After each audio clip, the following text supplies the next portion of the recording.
Well, this interview is being conducted by the members of the Castle Hill RSL sub-branch Oral History program.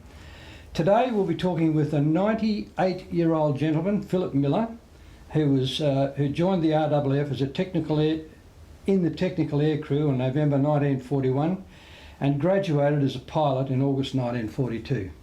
Good morning, Philip. Good morning, Barry. Philip, I believe you grew up in a small country town in Western Australia. I did.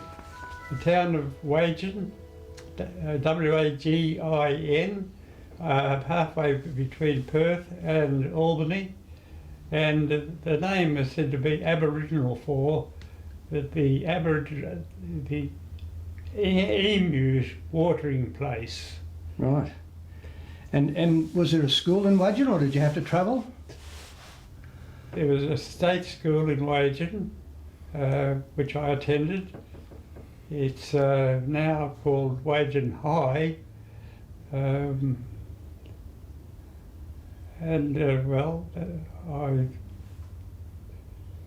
think I left school at 14 year age. And about when was that, Philip? What year was that? Do you remember? That the early 30s, was it?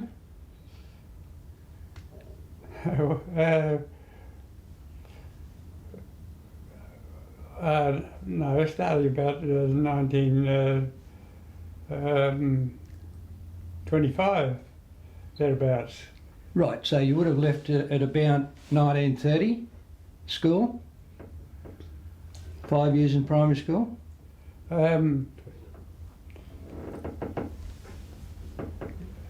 Yes, I left school I think at age 15.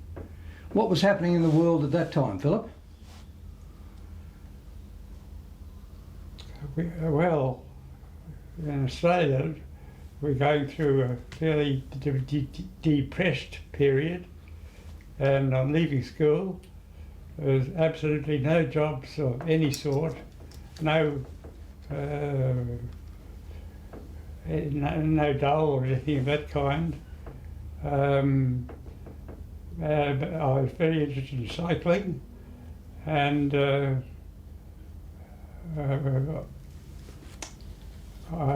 after some discussions, I became an agent for cycles with some assistance from my father, and set up a small business,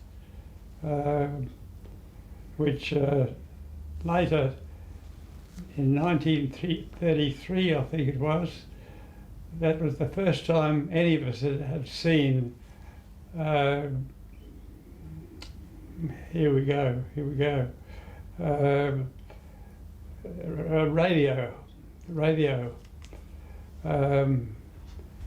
I then, or soon after that, acquired an agency for radio sets. Righto, and in this, once you started with the radios, you were involved in the local radio stations. Is that correct? Like radio broadcasting? No. No? There was no local radio broadcasting? Not for some years. Right. We were relying entirely upon the station in the city, and I might add the problem of reception was quite serious. On a winter's night, we get crackle, crackle, crackle, crackle, crackle. So if you tried to sell a radio, incidentally, you could not sell a radio from the shop. You had to get it out into some person's home where they had never heard this mysterious device, and hope that the reception would be reasonably good. A lot of competition grew in the selling of the radios. So did you have anything else when you had that you set up that business with the radios? Did you venture into any other areas as well? No, other than cycling. Cycles. Mm-hmm. Had a good range of bicycles, and as John would know, I've always been interested in bike riding. Yep. I became a secretary of the local club and something like that, and we ran regular short races each week, each Saturday. Now, 1939, war was declared, Philip. What was happening at that time in your life when war was declared? Well, I was still operating the business, which had become reasonably successful.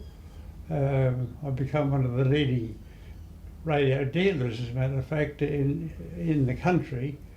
But when war was declared, or soon after, I was called up along with others, and actually called up in the army, but didn't have to check in for a short period. So I considered matters, and at the same time, before I was officially reported, even though I'd been issued with certain gear for the army, I applied to join the Air Force. I'll be quite truthful here. I thought, well, whatever happens when you're in the air, at least you get home and have a decent night's sleep, perhaps. And I was accepted for in the Air Force, overriding the Army previous call, and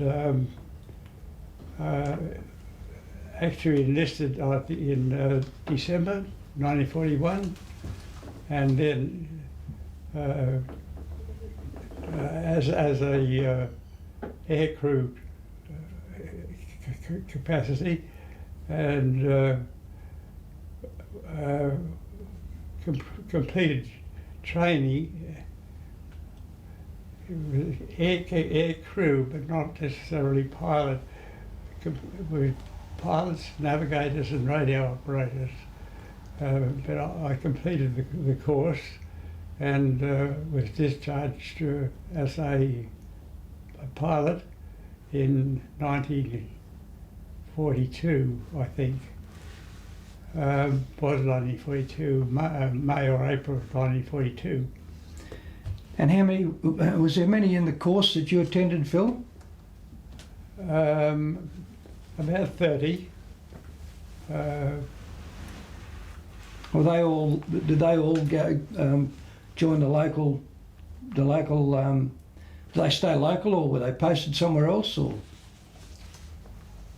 They were posted to all areas or stations around the world. Some to the UK, some to Canada, some to South Africa.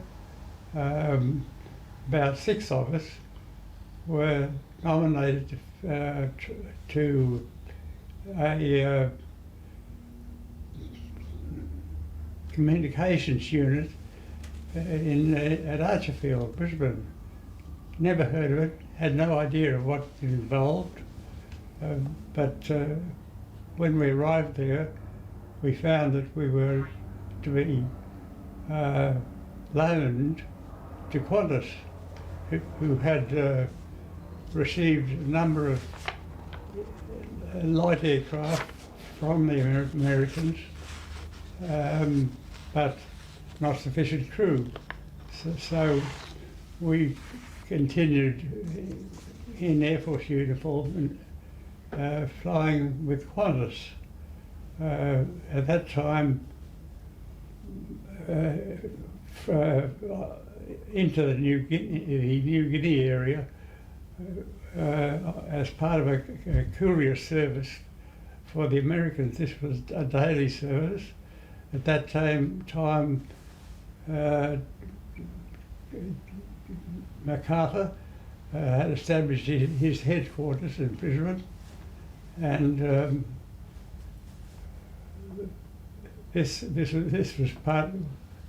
Well, Qantas contracted for this job apparently, and that's what we were initially doing. Well, the situation in New Guinea had become quite serious, quite critical, and initially we were involved in the dropping of supplies to the remote airfields north of the Owen Stanleys, WW2, Pobendetta, etc. This was a very unsatisfactory method of delivering help, but there were no runways or landing areas. However, after a short time, the local army people managed to create a clear patch which they prepared by having 1,000 or more of the local New Guineans, the curly hairs, trample down, up and down, flattening the Qantas grass. And this was our landing strip. That was also a big help, but still very unsatisfactory. If you dare taxi off near the edge, you'd become bogged, raining every day. Then a little later, out of the air, it seemed, we found the strip had been covered with perforated steel plate, providing a steel cover surface to land on. Very noisy, clickety click and so on as you ran over it, but very effective. So we were able to run supplies in much more efficiently. I remember getting out of the aircraft on one occasion and spoke to one of the Australian Army people, and he said, "You see that coconut tree over there? Not coconut.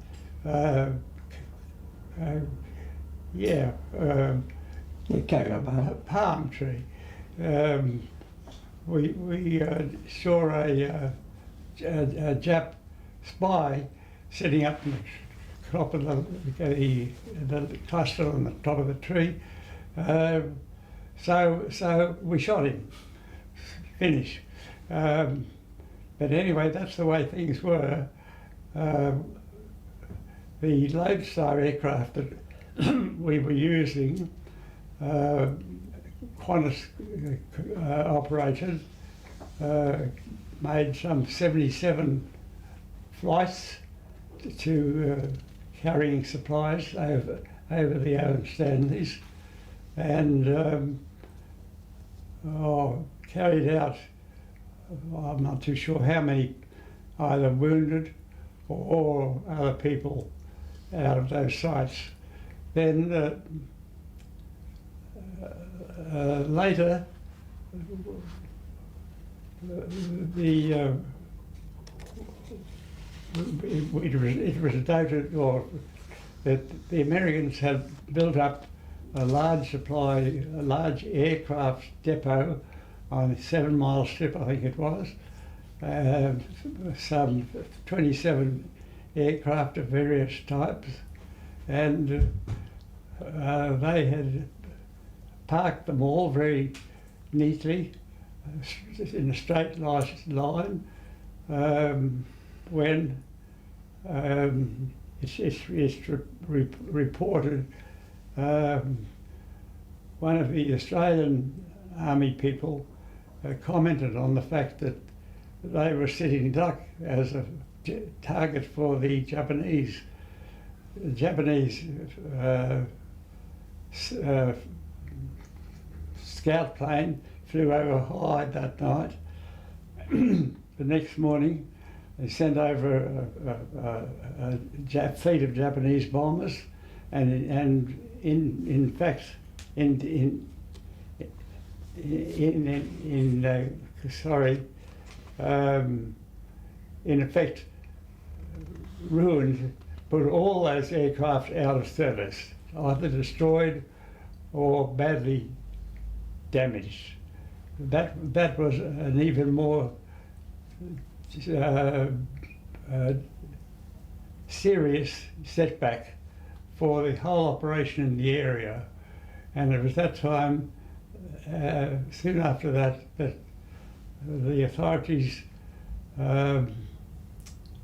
called on every available Australian transport aircraft to fly to New Guinea to help deliver supplies to the troops still on the small fields on north of the Owen Stanleys.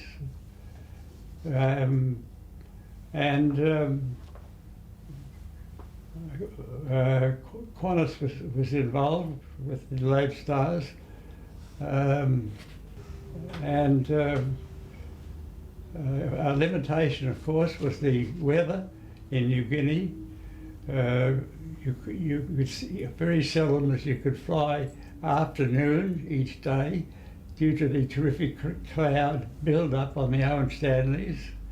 We would climb out of Port Moresby to about 7,000 feet and skip through the valley, the valley in the gap, rather, sorry, at the gap, and skim down the other side, flying at treetop level to avoid detection by the Japanese Zeros, which were very active in the area. I didn't ever see one, but we certainly heard them. But other crews did, and on one occasion, the Lodestar was flying through some cloud, low cloud, and then suddenly in front of them, 4 Zeros shot out of the cloud, high speed. Fortunately, didn't see the transport aircraft, but they were very active in the area.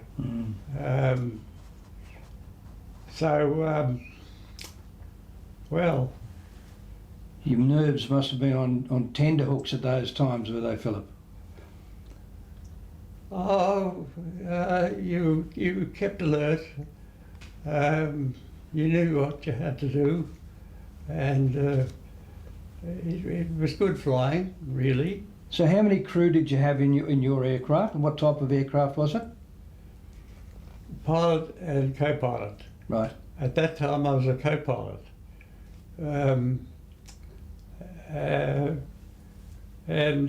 Would carry about 25 people, about the size of I don't know whether you Lockheed Hudson, which is a military aircraft,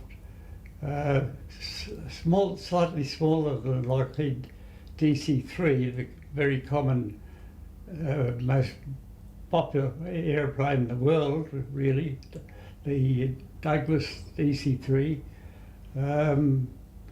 But anyway, carried about 18 or 20 people, maybe a few more. We skimmed along just at treetop level, which in itself can be a bit dangerous. And the jungle was so thick and dense that you look out at it and you'd say, we could land on that if we wanted to. A bit of a myth, really. But that's how close we were to the jungle we were flying over. The heat, of course, was intense, and at night the mosquitoes were unbelievable. We had, of course, nets, but if you're allowed to put your arm to touch the net in the side of your beds, it would almost immediately be attacked by hundreds of mosquitoes, and they can really bite. We were taking medication for, what was it? Malaria? Malaria. But as to entertainment at night, there was no entertainment at night, and there was, and no opportunity for such.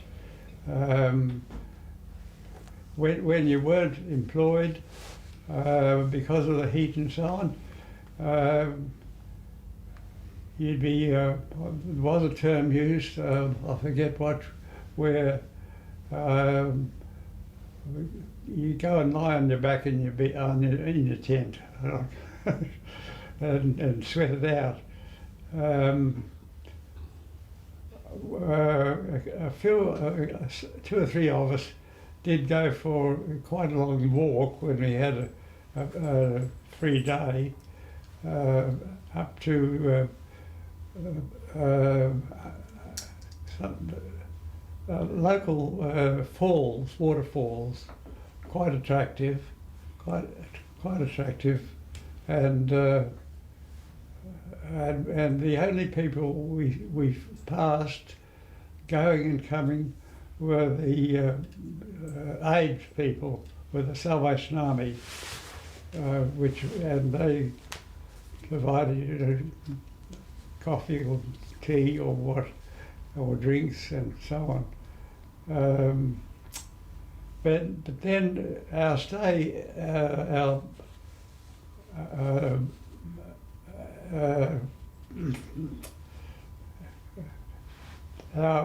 assignment at Port Moresby, living there, was fairly short, and then we returned to Archfield and continued the courier flights.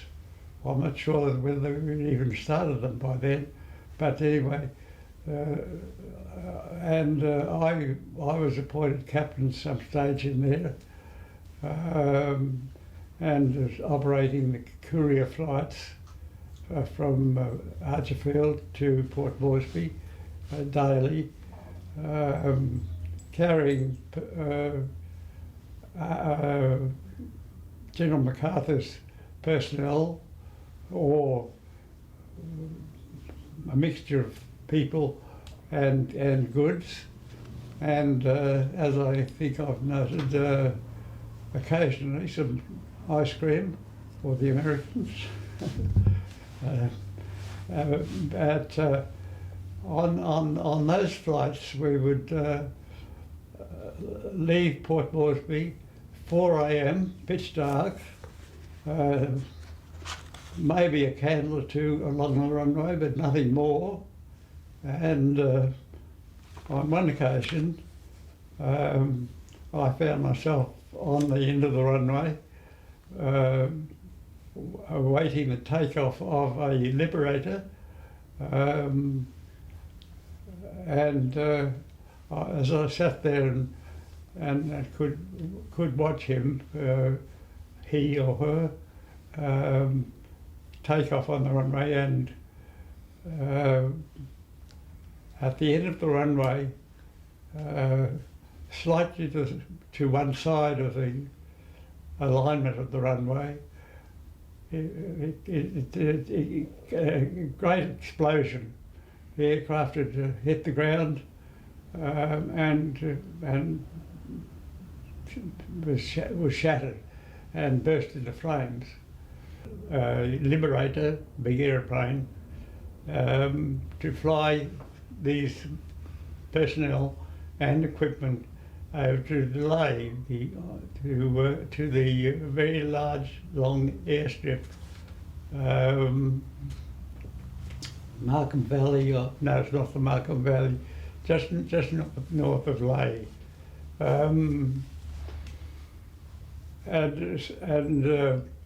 so that accident was a very severe setback to the Allied operation, and those men, of course, could not immediately be replaced. nor the equipment. Anyway, after the crash, the tower controller directed me to taxi down to the other end of the runway, in other words, the crash site end, and take off, which I did. But it was a very shattering experience. And later, after the war, I ran into a captain, Captain Phil Curry, who was among the Australians who were in that same battalion, 2nd 33rd, I think it was. And in fact, Brian Islam had some knowledge of people involved in that. Brian, of course, was the creator, the controller of the club. Gym group, yeah. Yeah. Then, as time went on,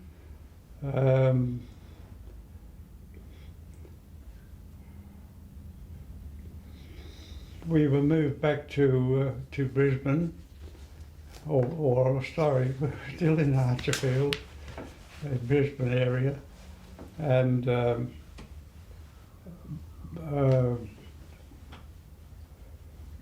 became involved in Qantas operations. This would have been in about 1943. The European War had concluded, but of course the Japanese were still very active, and Qantas were desperate to re-establish their Sydney-London connection for the not only, well, for various reasons, but in particular the transport of military and high government personnel, and had the task of finding a suitable aeroplane for this purpose. Previously, of course, the service had been conducted by the Empire flying boats, which took quite a long time, slow service, but it was impossible to restart that service. The flying boats have all sorts of complications, but there were at that time really no other or no suitable aeroplanes to operate a long-range transport service. So Qantas and BIC, as it was at that time, looked around, and of course there were hundreds, possibly thousands of Lancaster bombers sitting around the airfields of England. And the short story is that Qantas, in conjunction with BIC, purchased or were given, I would think, some 20 odd of these Lancaster bombers, and with the idea of converting them into a passenger airplane. And Qantas had, I think, about 10 of these aircraft. They were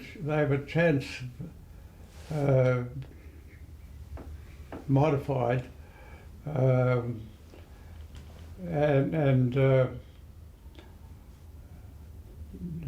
seating for nine seats were sitting sideways were built in, and those 9 seats could make up quite 6 quite comfortable bunks, because the aircraft was flying day and night, so the bunks were necessary for passengers. the short story really is in that we have this airplane, very noisy, not pressurised, capable of carrying virtually 6 passengers. Now the crew comprised 3 pilots, a navigator, a radio operator, and 2 stewards, a total of 7 I think it was, and to carry 6 passengers. Not really good economics, but that's the way it was. At least they did establish a service. Just let's go back to New Guinea. After that dreadful accident at the end of the runway, there were other incidents while you were there as well, Philip, regarding transport planes? Well, we lost one Lodestar, which was the equivalent of what I was flying at the time, which took off at the same strip that we have already mentioned, and turned left to fly to Brisbane via Atterfield, turned a little earlier than it should have, and clipped the top of a mountain, and of course was destroyed.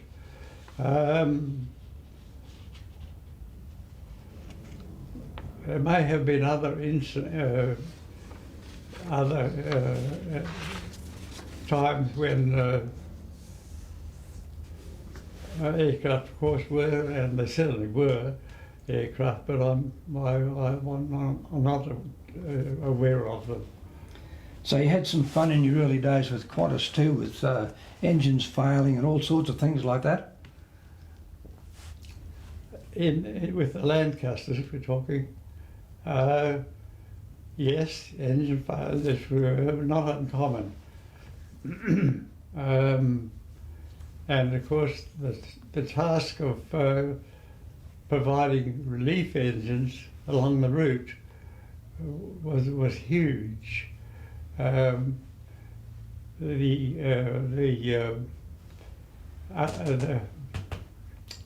Merlin engines were too big to fit in the Lancaster fuselage, so the engineers in Qantas created a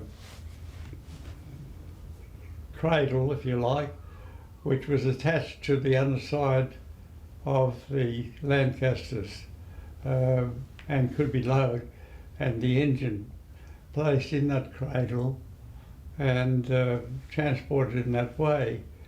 The aircraft then became titled the Pregnant Lancasters, and this was still a very, very troublesome situation, where to position, they could still only carry one engine at a time, but then a little later Qantas was able to obtain from somewhere a number of Liberators, which now have become surplus, and they were used as engine carriers. We're about 1943 when we're flying over there. The war is still on in Japan. Yes. You're still flying to and fro from whereabouts, from Australia to the UK or all around the South Pacific?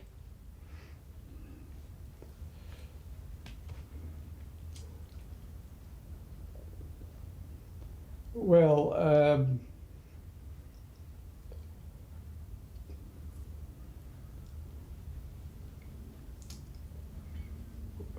we've now moved to Sydney.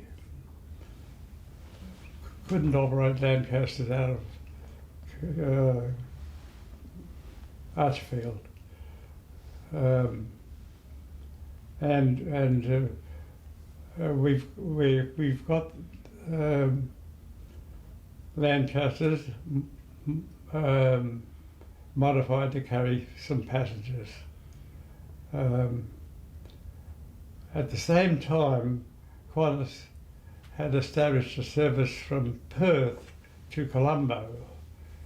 I was not involved in that. They were using Liberators.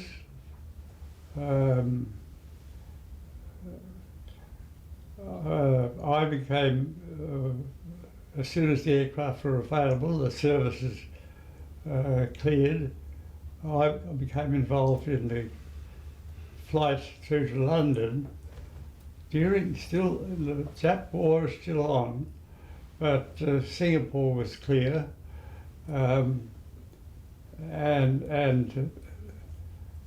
but there was still activity, Japanese activity.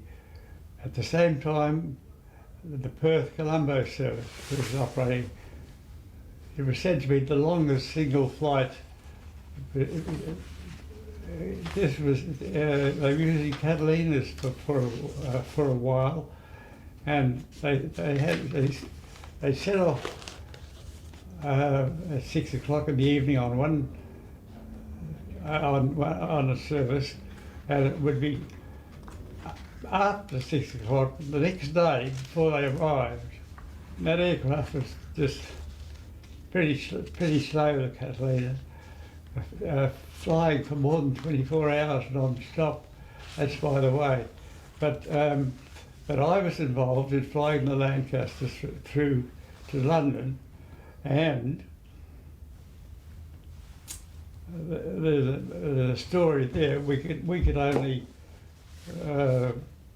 we could fly to Singapore, stop at Darwin,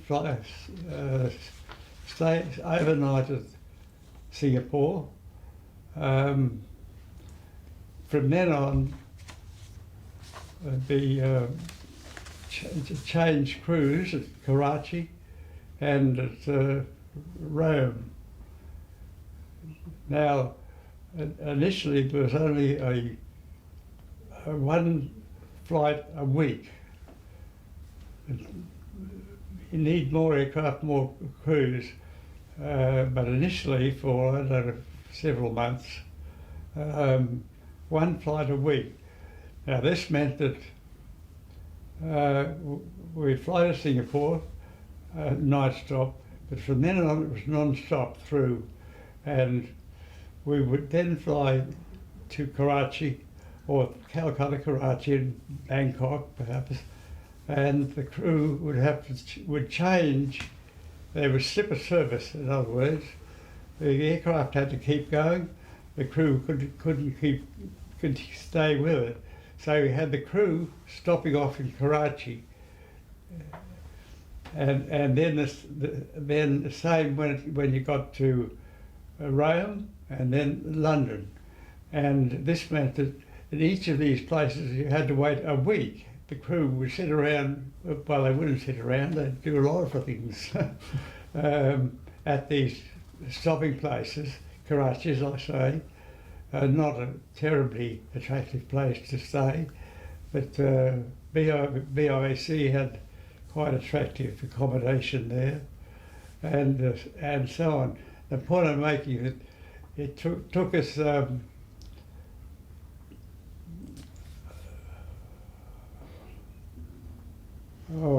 well over.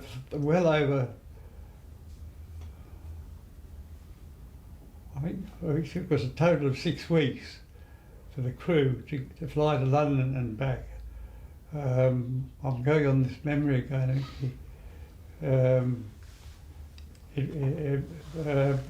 That wasn't a hardship really, but as more aircraft became available and more crews, so more flights, so the stopovers became shorter. And these, was this a long way around that you went, or was this the shortest route that you could take, or? We were able to operate more or less on a normal route through Singapore or Darwin, Singapore, Bangkok, Calcutta, Cairo or Rome, London, and that route was. We were not aware of any activity within that area. It was further north, and I don't know of any incidents at that time. All right, Philip. Now, whereabouts were you when the bomb was dropped on Hiroshima?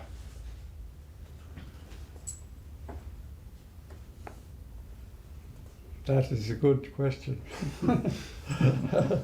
Let me see. Well, I can only.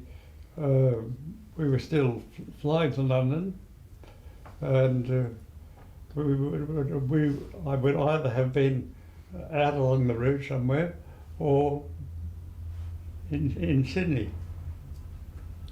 Do you remember how you reacted to that news?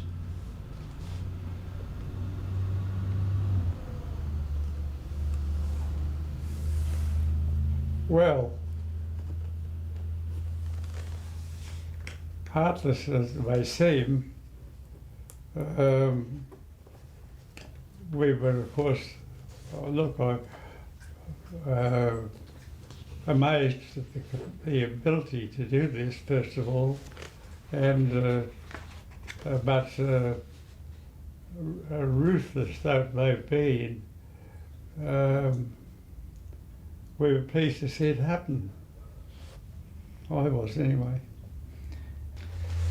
Philip, you were seconded. You were in the Air Force seconded to Qantas, or you were in the Air Force posted to Qantas?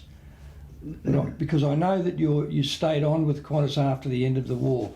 Was that a transfer, or was it just part of the normal?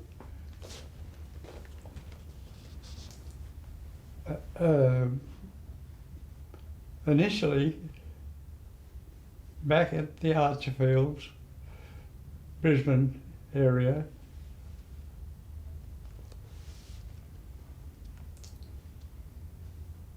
we were still flying. We're still in the Air Force, attached to Qantas. Then some of us were given the opportunity to join Qantas staff or stay in the Air Force. I chose to join Qantas staff. Nothing changed except the people in charge.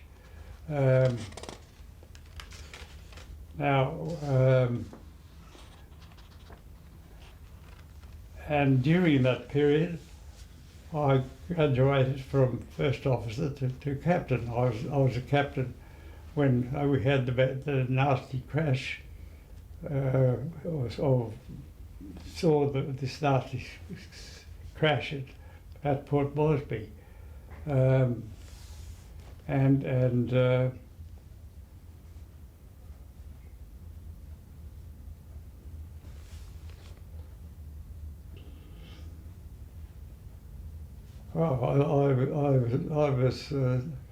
was now with Qantas, or wait a minute, I was released by the Air Force to Qantas, subject to 10 days recall. Well, I was never recalled or called, and I remained Qantas staff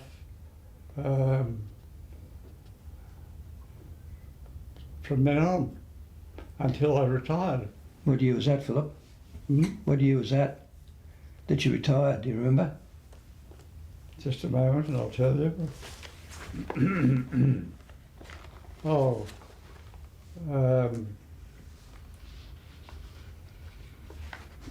1970. You've had 51 years of marriage. Yes. And you've got 3 beautiful daughters. Yes. And how many grandchildren do you have? Oh, 5 of us. 5 grandchildren. So life's pretty good.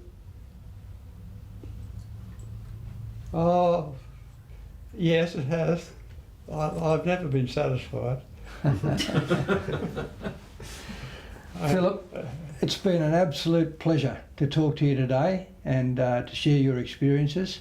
And on behalf of our sub-branch, I thank you very, very much for allowing us this intrusion into your family life. Thank you very much, Philip. Oh, thank you, Roddy.